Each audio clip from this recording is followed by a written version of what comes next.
रोड़ीअ में Sheikh Zain foundation and law associate जे chairman advocate Iltaf Aman Sheikh जी हिदायत ते Sheikh Zain foundation and law association के ऑर्गेनाइज़र ज़ैन अहमद शेख, राहिल अहमद, दिलशाद अहमद, ज़ीशान अली शेख ऐं ॿियनि जी अॻुवानीअ में माहौलियाती आलमी ॾींहं के मौक़े ते बेड़ी चौक रोड़ीअ खां रोड़ी प्रेस क्लब ताईं जागरता रैली कढी वई। रैलीअ में शरीक माण्हुनि जो चवणु हो त असांजो माहौल असांजी ज़िंदगी असांजो मुस्तक़बिल आहे।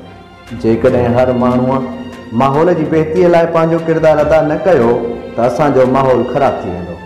उन्हनि जो वधीक चवणु हो त सेहतमंद माहौल लाइ घणे खां घण वण लॻाइण घुरिजनि ऐं वणनि जी वाढीअ जो सिलसिलो ख़तमु करण लाइ अमली क़दम खयां वञनि त जीअं असांजो ईंदड़ नस्ल बेहतर माहौल में पंहिंजी ज़िंदगी गुज़ारे सघे।